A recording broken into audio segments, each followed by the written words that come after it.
Okay, so hi, my name is Jennifer Griffin. I'm the Director of Family Support Services for the LGS Foundation.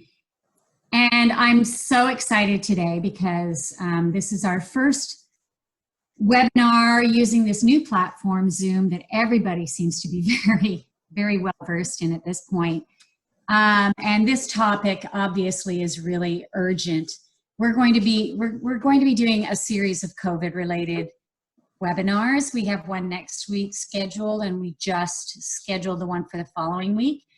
Today we are so pleased to bring Dr. Amanda Cothern in. She's a very good friend of our foundation and has shared her expertise with us in person at our Orlando conference, and she's also done one of our previous webinars. Amanda is a PhD. She received her PhD in Human Science from Oklahoma State University, and she's a licensed professional counselor supervisor in the state of Oklahoma. She's focused her career on serving individuals and families affected by various disabilities. So it speaks right to our population and their families. And she counsels and provides advocacy and education. And for the past 2 years, Dr. Cothern has performed diagnostic clinical evaluations for the Department of Rehabilitation Services, where she lives. Dr. Cothern, which I feel is so formal because I know it's really Mandy or Amanda, has very close ties to our community through her longtime friendship with a very dear LGS friend and mom, Andy Cooper, who is the mother to Cannon, who is a 12-year-old with LGS. So he's an awesome guy. So I know we're all feeling particularly fragile and anxious during these unknown times. Sorry, I keep looking over at my son because that's what's making me anxious right now. And I'm really grateful for Amanda's guidance and expertise. And I'm going to let you take it from here. I'm going to hide myself, mute myself. But before I do so, I just want to direct you to the bottom of your screen. There is a chat box and a Q&A. Please feel free as Mandy is speaking to make some comments or have some questions. This is going to be fairly interactive. So please feel free to share whatever it is you'd like to share with all of us, or have questions, please ask them. All right, thanks, Mandy, you take it away. Yeah, okay, thanks, Jen. I just want to thank everyone for being here and for that lovely introduction. We opened this webinar up to the public and I did it for a couple of different reasons. I am speaking to the LGS family, to the LGS community, which I feel very at home with. But I have been pulling from them all of their expertise on how I can manage my own mental health during this pandemic. So like I said in the blog that I wrote, which I will be referring to several times throughout this, and I have a link at the end of this PowerPoint about it, I feel as though I have all of this education and clinical practice and expertise, and yet it's the people with LGS that I have been pulling from on like, how do we manage all of this? So I wanted to frame that, and I'm just glad everyone is here, whether or not you have a child with disability or not, but I'm gonna be pulling from things that we learned through LGS. So to get us started, when we're talking about mental health in the time of a pandemic, which is still a weird thing to say, my computer is freezing up. We're gonna see if I can change my PowerPoint here. Okay, here we go. The first step is to figure out what is your personal stress response. We all have our innate ways that we cope. And so it's good for us to remember, what am I already doing that makes myself feel better? We are coming on these webinars and we're attending these different trainings to try to find like this golden nugget that's going to make us feel better during this impossible time. But I want us to take a minute before we get started and think, what are those things that we are already doing? We all have very unique and specific things. It can be returning to those young adult fantasy books that brought us so much comfort when we were teenagers. Or it can be, for me, don't judge, but I sometimes find a lot of joy in watching Bravo channel reality TV. It is an escapism. The Real Housewives franchise. I know everybody's been watching Tiger King, which I would like to say for the record is not necessarily representative of all of Oklahoma. I live in Oklahoma, and I've never met anyone like the Tiger King. But we are doing things already in our day-to-day lives that are kind of just our habits that are making us feel better. So what are those things?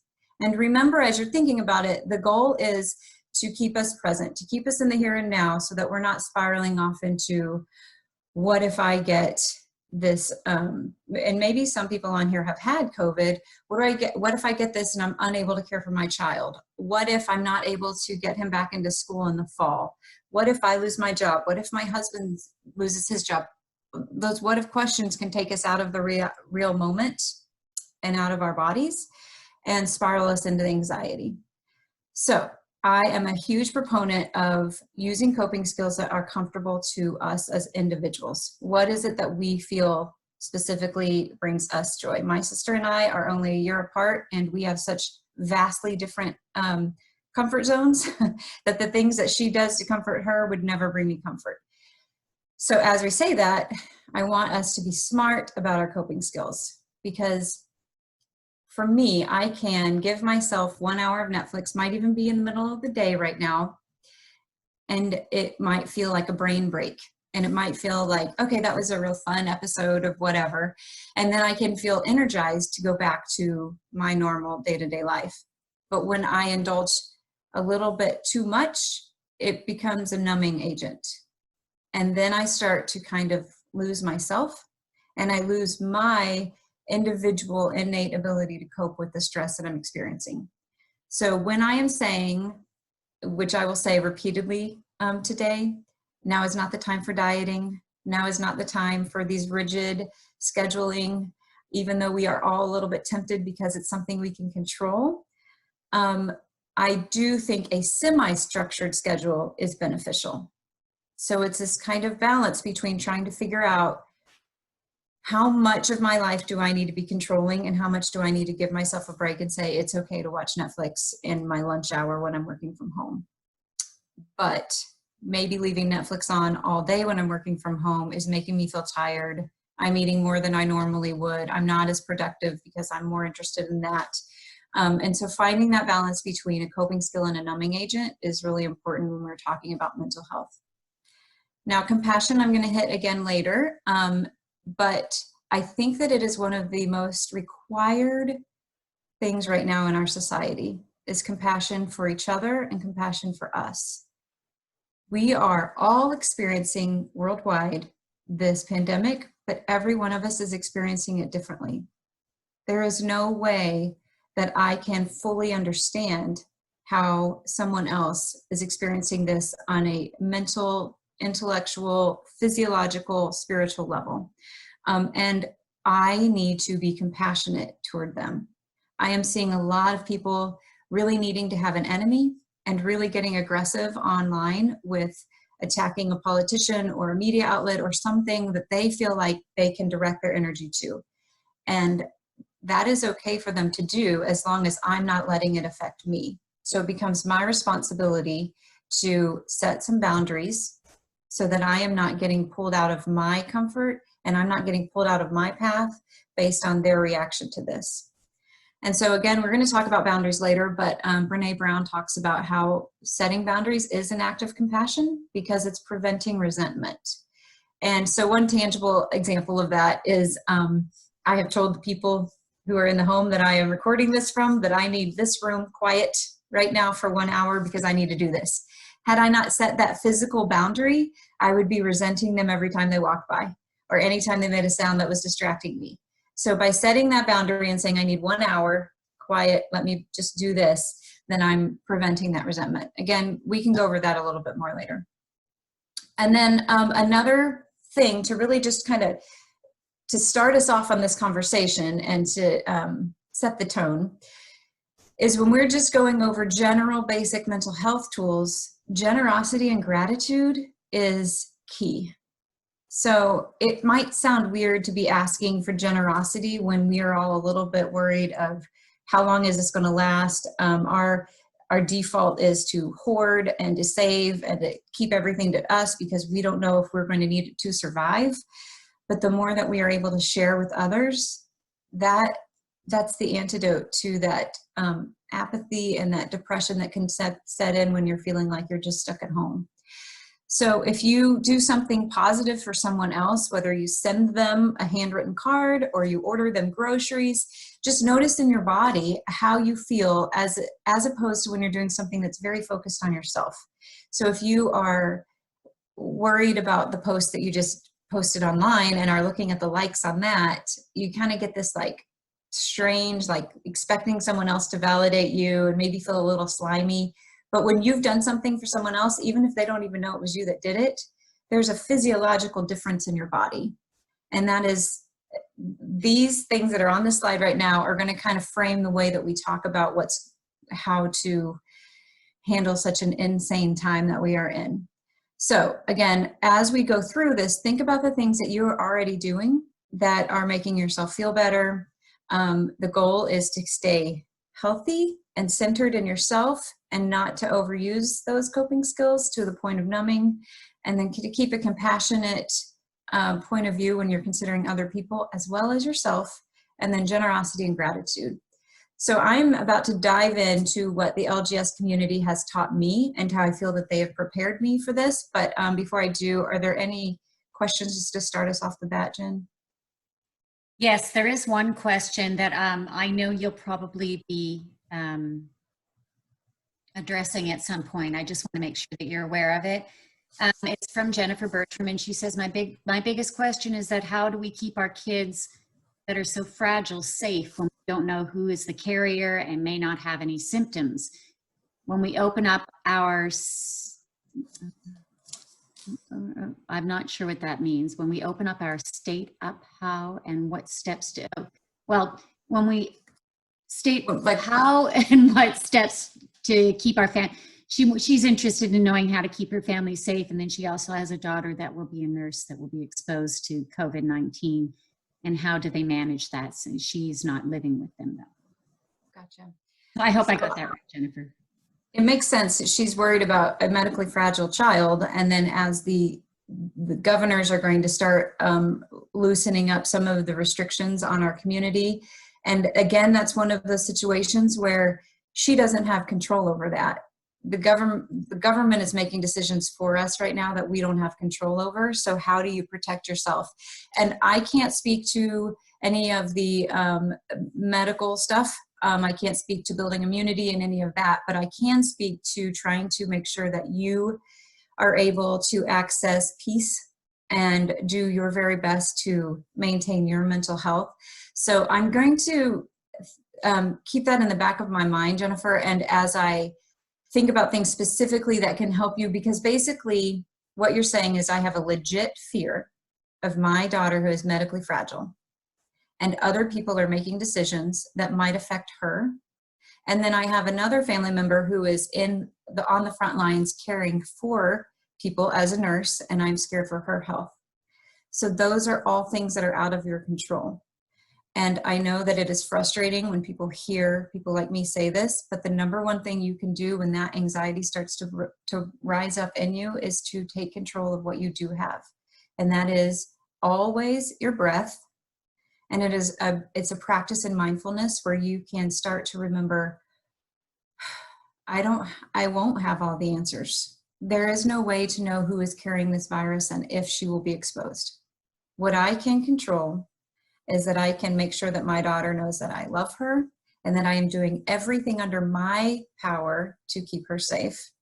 And then as we go through this, at the very end, we're going to go through some real tangible like breathing techniques to kind of pull you out of your brain and back into your body and just help you feel empowered of your own peace of mind. Again, these are tips, and sometimes they are 100% helpful, and some of them might not work for you, but I'm going to do my best to share everything that I've collected so far. So with the LGS community, my experience with Andy, who we will talk about a lot because she is the one person that I watched go through this. We met when Cannon was 1.5 years and he had not had a seizure yet. And then when he was 3, we worked together in a very small nonprofit, and she came to me and said, Cannon had a seizure last night. Well, my sister had seizures when we were kids, and she had childhood epilepsy, and she ended up growing out of it and was on medication for about 20 years of her life. And I said to Andy, are you sure it wasn't a febrile? All of that. The next day, she doesn't come into work. She's like, he had seizures all night. And then we dove into the path of LGS. And I have watched her be told everything from it was caused from your oven had a gas leak, to it's genetic, to it was this disorder, it was this disorder. I mean, the medical diagnoses that were offered at the beginning were so mysterious. And then even now, he's 12, so this was 9 years ago, there's still not any black and white answers. And she has the top of the line doctors who are saying, well, we think this might help. And then we might try this and it might help for a few months. But then there are the behavioral problems on top of this med. So now we have to decide, do you want the seizures? Do you want the meds? My point in this is the LGS community embraces the unknown every single day, every day. Jennifer Griffin is doing it right now. I need to turn off my video because I need to go check on my son. Living in the unknown is your super strength. You guys have done this every single day. And that is something that we are learning from you, of sometimes you just have to stop trying to find the answer just for the day and be okay with right now, right here, this is a situation. The second point that I talked about in the blog was that people with children with rare diseases have been quarantining on their own for years, and now the rest of society is getting to see what that's like. And I have a good friend with significant disabilities who every January she says, I just can't leave my house. The flu is rampant in January and I just don't leave my house. And so she kind of overstocks her pantry in December, and then the month of January until she feels safe. Sometimes that leads all the way to March, she stays home. And the rest of the world now are complaining about being trapped at home, or finding some pockets of joy, or finding it different to have church in the living room, or whatever those look like. And yet the families with rare diseases have been doing this without their choice, but for their survival for so long. And so if you are currently at home with your loved one with LGS and you are feeling a little bit scared of what does this look like now that I'm home with them, just remember you guys have been doing this for a very long time. This third point, I want to talk about it for a minute because it seems a little contradictory, but Aung Suu Kyi, I can't say her name right, Aung Suu Kyi, she was a Burma president who was put on house arrest. And when she could not serve her people, she drove out to the town square and she stood up in her car. She was not supposed to be leaving her place. And she said, when you are feeling helpless, help someone. And that, ever since I heard that years ago in like a history class, it stuck out to me because that is what's happening right now. Is we are home and we're restless and we're frustrating and we're wanting to know how we can help. And families of children with rare diseases and disabilities, this is your time to give back by letting us help. Those of us who are able-bodied and who are not sick with COVID are really finding a lot of purpose when we feel like we can help someone else. And I know that there are needs that you can't even put a voice to, but I want to really encourage everyone to go ahead and ask for help.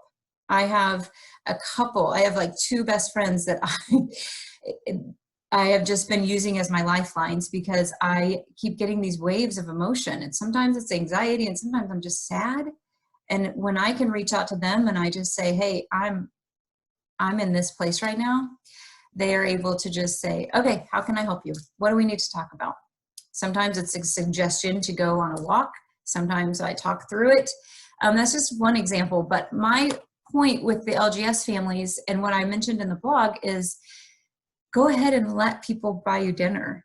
Go ahead and let people serve you. And then that can kind of set the tone as we move out of the pandemic in the next couple years. Hopefully this generosity that is going to be pulling us through is going to be something that stays with us. the last thing that I wrote in the blog about how the LGS community has prepared me is the ability to make insane choices. So what I mean by that is we are all being given choices to make every single day, and some of them are insane, but no one more so than the LGS community. It can be, so if anybody saw Andy's Facebook today, do I save my child? Do I save the TV that he is hitting? Or do I save the chair that is falling over and is going to break because of the seizure that hit the TV and my child? That's an insane choice. Nobody should ever have to choose. And like Jennifer asked about, my daughter is a nurse and she's going in to serve sick people, and yet she can't see her sister who has LGS.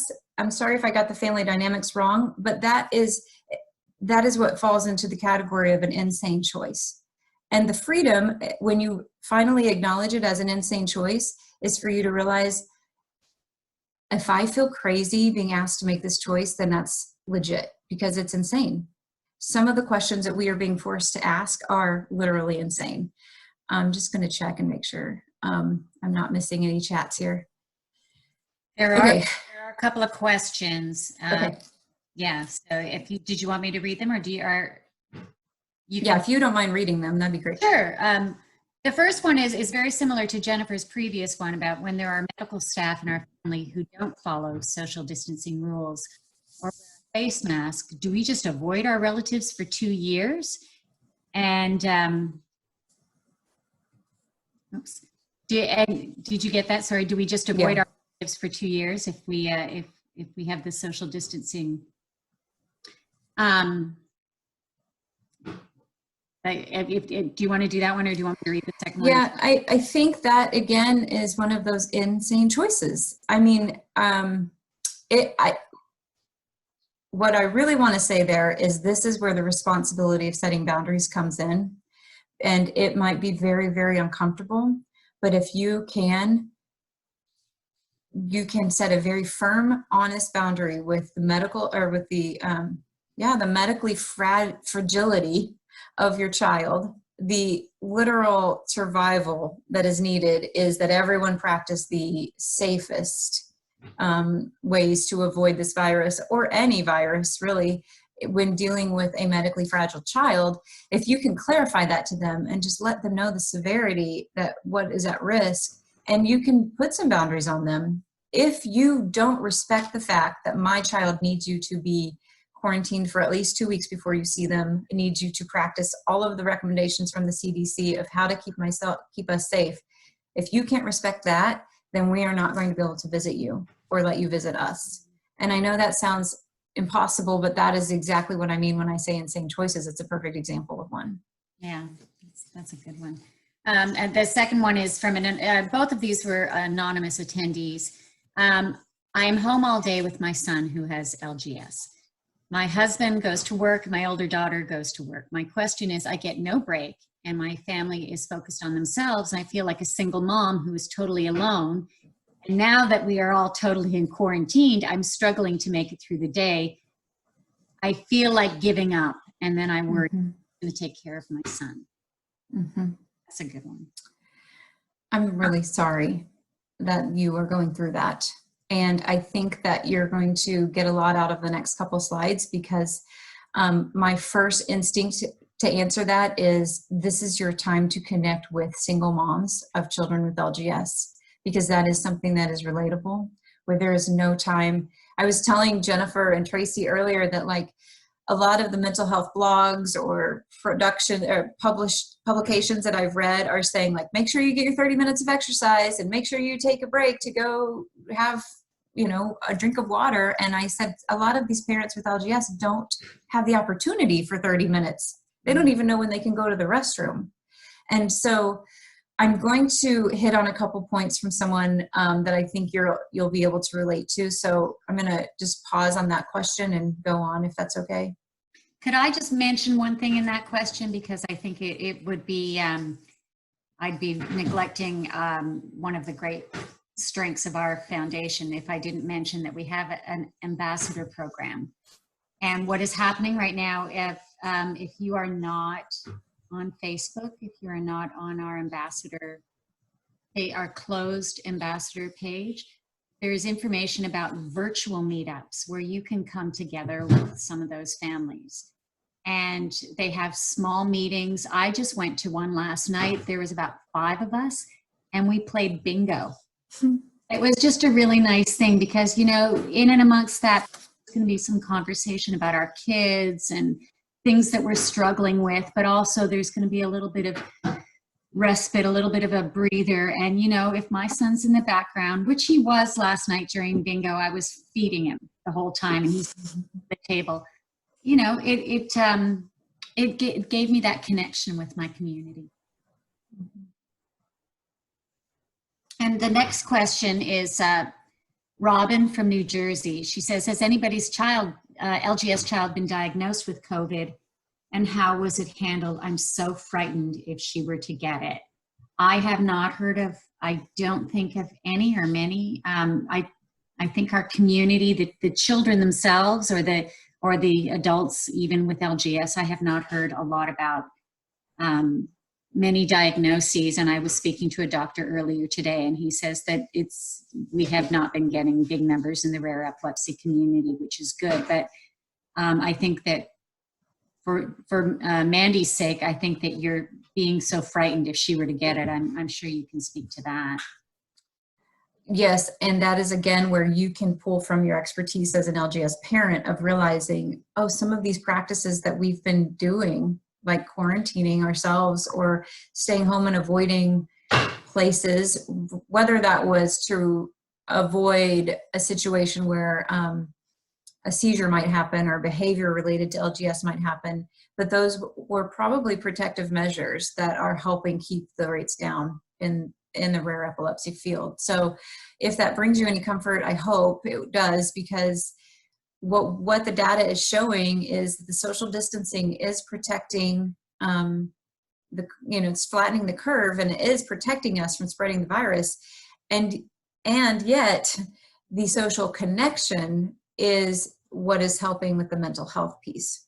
And so we have to be socially distant and yet stay connected. And so I'm going to go ahead and move to this slide, if my computer will let me, because I want to bring up one of the things, let me just say this before we move on. We probably by now have all heard or read that we are collectively grieving. We're grieving our previous lives. We're grieving our previous existence before the pandemic hit. Very similar to families who receive a diagnosis. There's a grieving process that you go through because you know that your life will never be the same. And there is a death of a dream that's happening. And there is a phrase that Dr. Pauline Boss has coined called ambiguous loss.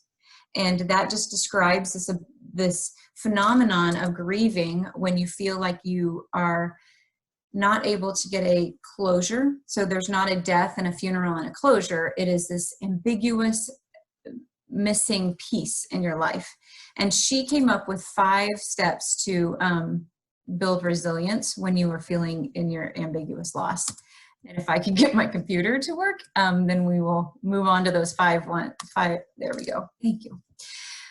Okay. So I just kind of rambled there, but what I'm saying is we are all collectively feeling ambiguous loss. We're not quite sure what we're grieving because we don't know if it's gone forever.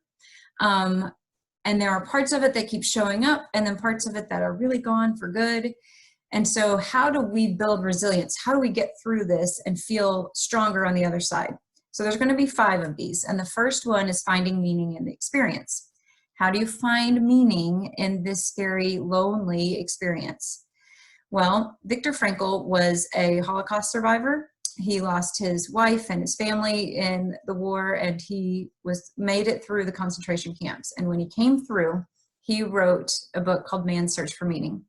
And he says that the 3 best ways to find meaning through suffering is number 1, connection with your environment and with others. So like Jennifer was saying, that LGS Foundation, it links you up. There are ambassadors, there are single parents, there are parents like the one woman that described that their family is off to work and you're home alone all day. That connection can truly keep your brain healthy. Another way to find meaning is to create something and share it with others. I happen to know there is an LGS mom by the name of Kara Fox who loves to cook, and she's creating something when she's cooking. So whether that is writing, whether it's singing, whether it's cooking, whether it's creating anything, you can be creative in your time at home now. That will also be really beneficial in finding meaning through this. And then changing our attitude when faced with a situation that we cannot change, which is what we are all doing right now. And we are being asked to consider the attitude that we're carrying with us. And it's easier on some days than others, but it is a core piece to how to find meaning through suffering. Number 2, adjust your mastery of the experience. Okay, my day job required me to follow a certain routine, and I became a master of that experience. Every day I knew what was expected, and I was mastering what was expected by my boss. And now my experience has changed, and so I am being asked to adjust my mastery. I'm being asked to realize that I don't even have mastery in a lot of these places. And I think that a lot of us are probably feeling that way. Reconstructing our identity. So many of us are now being asked to play the role of teacher, and we didn't go to school to be a teacher. We are being asked to reconstruct our entire identity from what it was before the pandemic to what it is now. And this is also another example of what families with rare diseases go through at the time of diagnosis. One point you are this kind of mom, and now suddenly you are a mom of a child with a severe debilitating seizure disorder, that you have already reconstructed your identity at some point along the path with LGS. So those are 2 points. Normalize ambivalence. I think it was Andy Cooper who first said to me, I didn't know I could feel happy and sad at the same time. It is okay to feel contradictory feelings at the same time right now. It is okay to be really thankful for having more time at home with your child, and also really, really scared of the state of the world. It is okay to be enjoying some of this time and really resenting some of this time.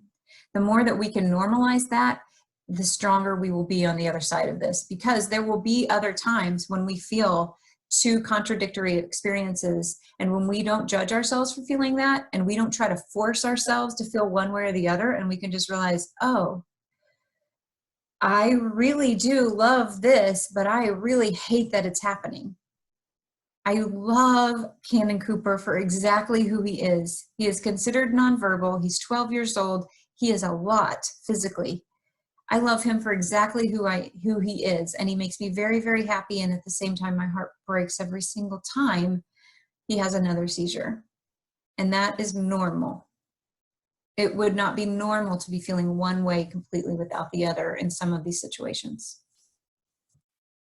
Revising attachment. Now, we have the opportunity, if we can, to consider that some of the things that we had been attached to before may not have been serving us so well. I know for myself, I had been having a habit of over-caffeinating and doing lots of different things that I felt like I was attached to because I felt like that was how I was supposed to be experiencing life. And now some of those have been completely taken away. And I'm revising my attachment, and I am choosing to use this time to try to build healthy attachments and trying to really kind of spend time of like, well, was I really attached to that thing I thought I needed?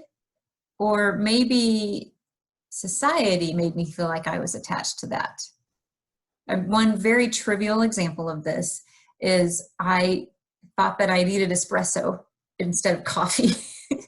And I haven't had espresso in like 6 weeks, and I've not been tired, and I'm actually sleeping a lot better. And so that is a very trivial one, but this is a good opportunity for us to think, okay, what was I attached to before? And I know that attachments do serve me. I like being attached to certain connections with people. I like being attached to music that makes me feel good. So maybe I can revise those attachments and just take time to decide, how am I going to get through this?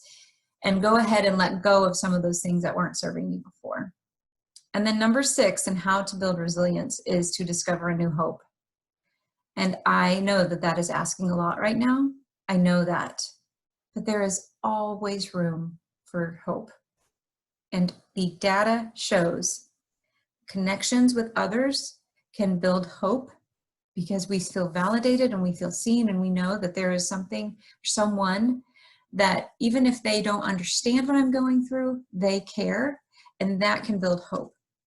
And I'm telling you guys, the data in the mental health field says that the connection and hope are the keys for us to succeed in this and to not have to experience the trauma on the level that other people are going to experience it on. If we can commit to those connections and to discovering new hope, then we can trust ourselves to get through this and be stronger on the other side. So I'm asking if you guys want to share what is bringing you hope now, but I'm also going to ask Jennifer if she can read some of these chats to me. They pop up and then they disappear on my screen. Hi, yes.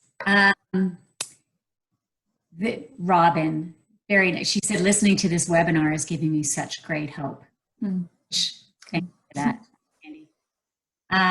And I actually said something about, I am feeling myself a lot less attached to things and more attached to people and those special connections. And I know that every week there's a core group of girlfriends in my area, and we try to have like a little happy hour once a week. And it's really kind of interesting because sometimes it takes us months, or it used to take us months, to schedule a get together for somebody's birthday because we were always so busy. So now all of a sudden that we're all in this common experience, so we're all having this common shared experience. It's suddenly easier for people to maybe schedule some things or to commit to something because, it doesn't have to, everybody understands if their child is running around in the background or their cat is meowing or their dog is barking or everybody looks less than their most beautiful self. Anyhow, thank you for that. And there's somebody else, Lynette said her son with LGS also has Down syndrome, and his smile, sense of humor, and joy for music brings me hope. Because Yes. love for music, I've returned to relearn piano that I quit 40 plus ago. Yay. That's awesome. Yeah, that's really great. That's really great. I'm happy as a mother of a musician. I'm really happy because she's gainfully employed right now because people are doing things like they're giving themselves permission to have hobbies that they always wanted to have in the past. And we're too maybe overscheduled to commit themselves to it. Sorry, I've got a cough. And it's just a tickle. Yeah, you shouldn't be coughing in public these days. Hi, Doc. This is from Brandy. That this will be a memory someday. Yeah, her hope. My friends and family, and the idea that I will travel again. And the helpers all around. That's really beautiful. And Brandy, this will be a memory. And so how do you want to remember yourself as you've gone through this? When you think back to this time of COVID-19, how do you want to remember how you went through it? And those are some of the questions that you can be asking yourself now to really make some of those revisions to our attachments and adjusting our mastery of things. And Alex says, podcasts, video chatting with friends, and establishing a bedtime routine. And establishing a bedtime routine takes boundaries, because boundaries with ourselves and our phones and boundaries with the people that we live with too. And I think that's a great one because those routines can kind of help bring some normalcy into this abnormal time. And so, like I said earlier, I'm not one to really push a rigid routine, but I think that having some sort of semi-structured routine is really beneficial. Okay, so we're going to go through these 10 tangible tips. And if you can tell, I wrote this for you guys to be able to take notes. And I know that like right now, there's so much ambiguity in the world, and it's also gray that it's like, well, here are 5 steps to building resilience, and now here are 10 tangible tips for self-care. The first one is, like I kind of referred to earlier, in the community of families rare diseases, check in with yourself. That is asking a lot. I keep thinking of the single mom at home with a child with LGS. How do you even check in with yourself when you are physically required to be line of sight at all times with your loved one with a rare disease?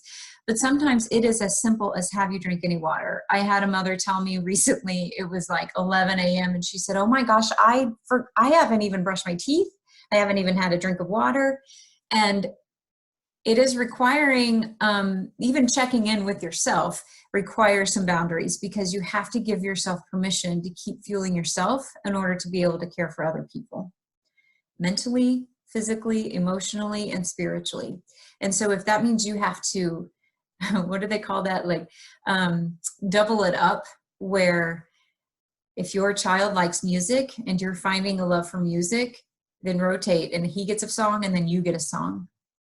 And when you get that, your song, you know, this is my time to be filling up.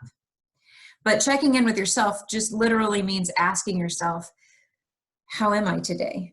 Do I need to send my best friend a text and say I'm not okay today? Or do I need to drink water? Or do I need to make sure that I get, when my husband and kids get home, that I get an hour on a happy hour Zoom with my friends? Check in with yourself. Muscle relaxation. So well, let me start off by saying we are all in fight or flight mode right now. We don't know if there is an apparent threat, something out there that might be getting us, or if it is a tangible, real threat. And in order to move that energy that we are all feeling, we feel it every single time the news comes on. I don't know if I'm supposed to be fighting off a bear, or if I'm afraid that my child is going to get COVID, or I'm going to be exposed if I go get groceries or something. All of those are legit fears. And the way to move through that energy is to tighten your body and then let it go. And so you can just tighten your fist. That's why we like stress balls, and then let it go. You can do that with your whole body and let it go. So if you feel that anxiety start to rise, tighten up your fists and then just trust that release. It literally helps move that energy through your body. Deep breathing. That's all it takes. Take it in and breathe it out. And the power of your breath, especially during a time of a pandemic that affects your respiratory system, will do wonders for your mental health. The whole world is out of our control, but our bodies are still supporting us by breathing. And when we can remember that, we can honor our bodies, and we can thank our bodies for staying healthy and helping us breathe. All it takes is to fill up your lungs as full as you can and then exhale it all out. There are a couple of different counting techniques to help with deep breathing. One is to count to the inhale of 4, hold it for 5 counts, and exhale to 8. We can go over more of those if you guys have questions. Another one is just to take 10 deep breaths when you're standing over your over your sink. But the deep breathing kind of gets you out of your head and back into your body. Because I like to analyze everything, and there's a lot of this that is not logically able to be analyzed. And so if I can get out of my head and breathe, I just feel a little bit more prepared. Now, boundaries. I've said this a few times already, but it is required. It is required to protect your marriages, it is required to protect your friendships, and it is required to protect your mental health. Physical boundaries, like I explained earlier, and how I asked to not have anybody in this room for this hour. Social boundaries on my phone. I have unfollowed more people during this pandemic than ever before, and part of it is because their reactions to this pandemic are triggering my anxiety. And so if I am seeing a cousin who I love in real life, and we always get along when we see each other in person, but they are posting all of these things that that are triggering me and making me either angry or frustrated or anxious, I just unfollow them right now. It doesn't mean that's forever, but it means right now that is not what I need to see when I pull up my phone. Social media right now is a lifeline, and I need it to stay connected with my friends and family. But if there is someone that's triggering me, I'm going to set some boundaries with them. And then intellectual boundaries. This is about the news consumption, and this is about how it is not all necessary. The news keeps changing, and we want that hit of dopamine to get that answer of like, oh yeah, I'm doing it right. And then the news changes. I had a coworker today that was like, as long as I can believe that we are going to be able to do something on May 1st. And he said, and then I turned on the news and they say May 8th. Intellectually, right now in our state where I'm broadcasting from, we know that this is the peak that was predicted. And so intellectually, I am protecting myself a little bit, and I'm not watching the news. I'm checking maybe once a day. And then in a couple weeks, I'll start to consume a little bit more. Everybody has to figure out what's best for them, but go ahead and set those intellectual boundaries. Also, if you are watching things on TV or listening to podcasts that are disturbing, if you're having nightmares, a lot of people are having funky dreams lately, change the channel. Don't consume the things that are contributing to your anxiety. What we might have used to find fun in scary movies or true crime podcasts or even contagion movies, I don't know that that is beneficial to our peace at this point. So make it a priority that you're going to set boundaries physically, socially, and intellectually with everyone. Now, treat yourself.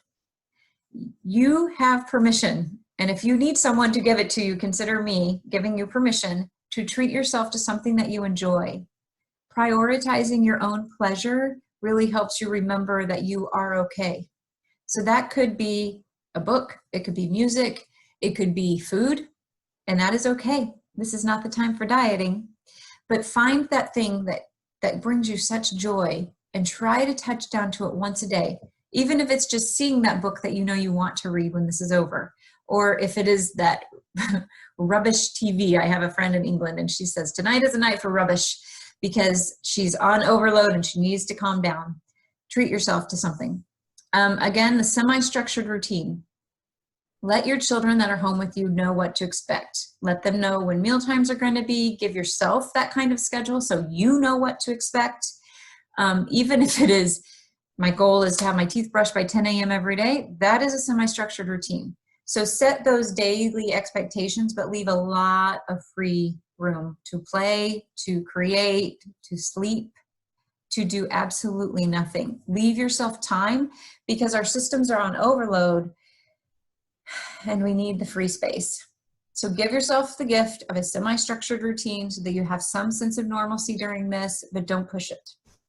Sleep, make it a priority. You might have to get creative on this, but some of us are actually needing more sleep than other times in our lives because of the amount of stress we're feeling. And we function better if we sleep. Eating, I keep saying this one, but don't judge yourself. Like I said at the very, very beginning, it is perfectly okay to have a sweet tooth that helps you feel like you are treating yourself. And I understand if that's scary, and I understand if that is not something that you can do right now, but I want to tell you that now is not the time to diet, and now is a really tempting time to diet because it gives us a sense of control. But we are already under so much pressure that if you, as we all start to critique our eating habits and our nutrition when we are in survival mode, that is just going to tick up the anxiety because we are going to keep judging ourselves. We're going to fail at some point. We're going to gain weight. We're going to lose weight. And now is not the time to add that added pressure to you. The non-negotiables, commit to 1 to 3 things to do every single day. Only 1 to 3. Again, we're not trying to overdo the schedule here. So only 1 to 3, but make that commitment and you keep it. I don't care if that is having a glass of water by the side of your bed. And that way, the moment your eyes open, you drink that water and then you know you've had water. Or if that is a set time, for me, what's been really helpful is every day at 2 o'clock, I stop what I'm doing and I give myself a mental health break every day at 2 o'clock. I am a huge fan of this app called 10% Happier, and they have a YouTube channel, and every day at 2 o'clock my time, they go live with an expert in mindfulness training, and they do a little 5-minute guided meditation. So every day, no matter what, at 2 o'clock, that's what I'm doing.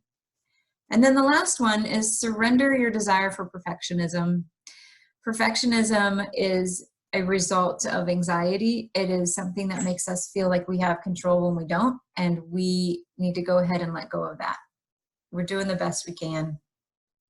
And I think Zoom is a great way for us to surrender that because something always happens on here. There's some technological glitch or environmental something that happens, and it's teaching us all to like, let's just let go of perfectionism. Hi, Jennifer. Oh, hi. I was just thinking that maybe I had posted something, or I had typed in something in the chat line, but it may not have been noticed by everybody. But I thought maybe this is a confessional time where we can all a guilty pleasure that we have. I personally like People magazine. Okay, I said it. But others might have something that they want to share as far as just getting that off their chest. Yeah, and I did just see the chat that the muscle relaxation is something that your child with LGS can do with you. You could just, and also with the deep breathing. But I like this idea, share your guilty pleasures.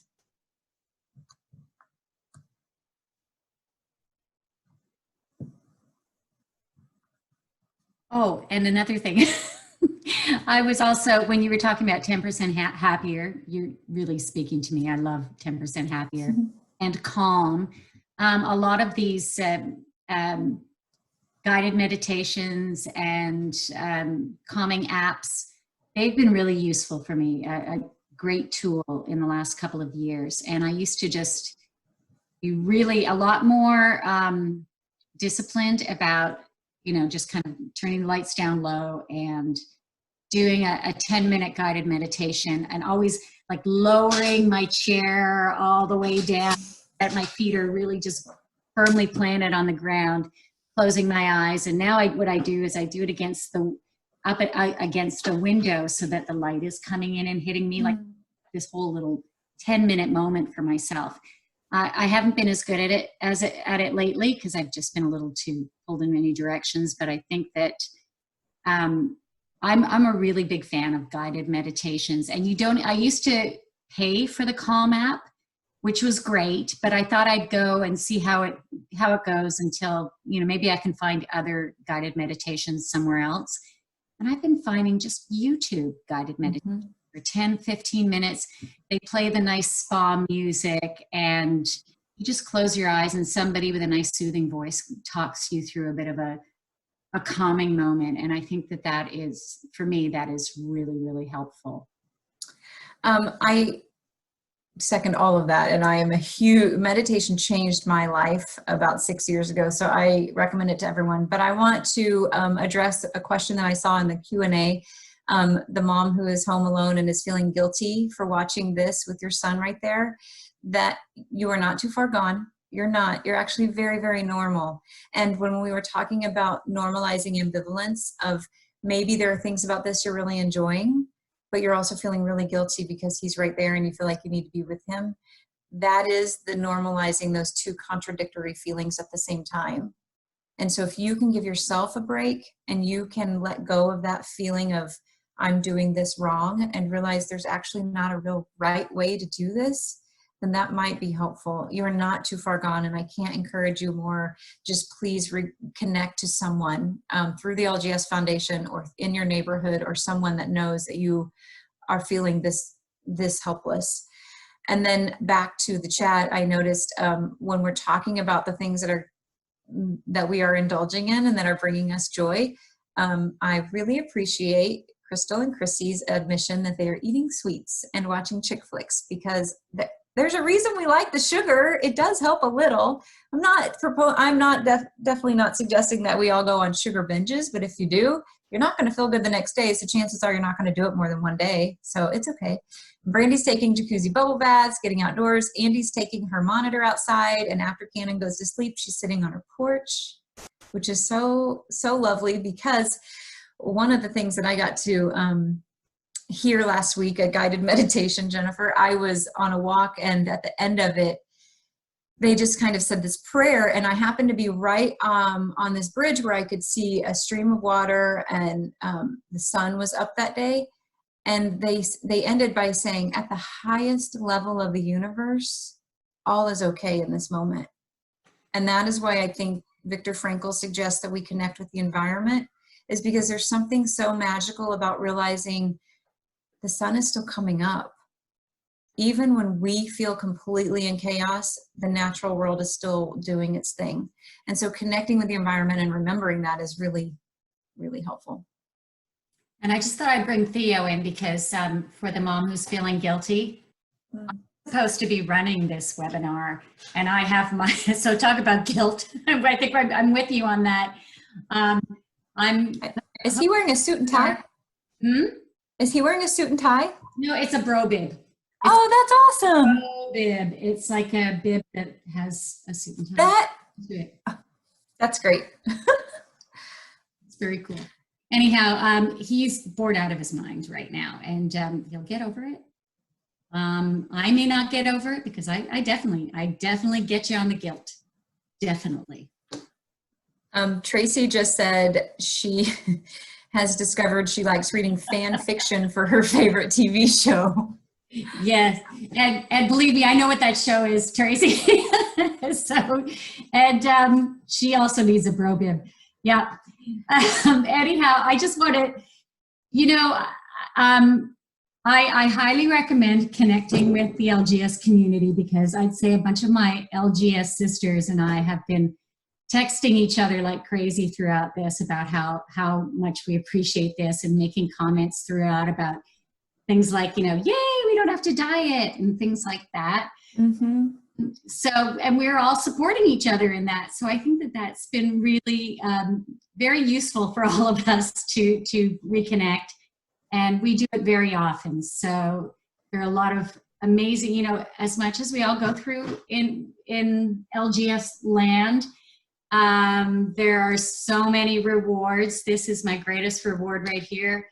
And one of my other great rewards is the wonderful moms that I've met and the people in this community. Just, it's like the more we go through, the bigger our hearts are and the more open our hearts become. So I really do love this community. And I know I'm looking at the time and I'm seeing we only have about 2 minutes left, and I want to, you know, just respect everybody's time. If we go over, you know, by a couple of minutes, no big deal. But this is recorded and it will be available at some point on our website. We'll be, you know, archiving our webinars.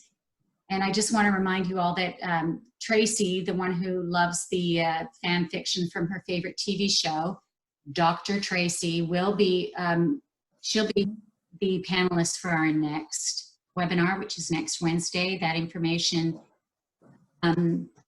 is available on Facebook. I'm going to be, I've also sent it out to our newsletter recipients. So if anybody has not received that information, please, you can text me, or you can not text me, you can email me at Jen, Jen, all lowercase, at lgsfoundation.org. And if you have any other questions about today's webinar. We do have one question about Yes. the app that we were talking about. So the app that I was talking about is called 10% Happier, such as 10% happier. And it was created after an anchor on ABC News had an anxiety attack live on air while he was broadcasting. And he realized he needed to get his anxiety under control, and he found meditation, and now he's created this whole business. And like Jennifer was saying, I subscribed to the app, but now they're doing it all for free on YouTube. And then she was referencing the one called Calm, C-A-L-M. And then there's another good one called Headspace. And I have used these even at night. If I need to just turn it off and I'm not able to, each of these apps have specific like topics. And so there's always one for sleep, and I can just turn it on, and as soon as the guy starts talking, I don't remember anything else. So yeah. 10% Happier, Calm, and Headspace are all good. And I also want to make sure, if you haven't read Amanda's blog post, it is available on the LGS website, so lgsfoundation.org. And if you are part of our Facebook group, it's been shared a lot in the community. And again, if you have trouble finding it, just email me, jen@lgsfoundation.org, and I will make sure that you're able to read this blog post, because I have friends in the special needs community in my local community who read it when I sharing it, and it really hit a nerve with a lot of people. And I think that you don't have to have a child with LGS to relate to a lot of everything that's actually by our wonderful panelist, Dr. Amanda Cothern. Before we go, is there anything else that you wanted to share with us or let us know before we close? No, those are my sources here that I pulled from. And if you have more interest in ambiguous loss, I think it really does apply to the LGS community. And it's Pauline Boss is her name, and I'm happy to share any of that. And then Viktor Frankl's book, Man's Search for Meaning. But I just want to thank you guys for this opportunity. I really do. And I am thinking about you guys every single day. I text Andy, and we've been doing Marco Polo because it's a little more convenient than FaceTime, because sometimes Canon is not available to FaceTime. So Marco Polo is another good app where I can see their face and they can see mine. You guys, the hour went up. Now they're talking in here. The boundary has been broken because the hour is up. Of course. It's 5:02. Now they're talking. Anyway, so I just want to thank you guys. This was great, and I'm available to answer any questions. You can email me or find me on Facebook or something. Well, Brittany Brown said, hopefully we can see more of you, and I agree that we can do something like this again, because it's really invaluable to our community, and I thank you so much. Thanks, Mandy. Yeah, my pleasure. Thank you. Thank guys. you, everybody, for attending. I'm so glad you all stuck it out. I mean, everybody hung in. We didn't really lose. Maybe in the last 5 minutes, we've dropped a few attendees. So, that speaks to what the message was and how important it was to everybody. So thank you. Thanks, everyone. Take care of yourselves.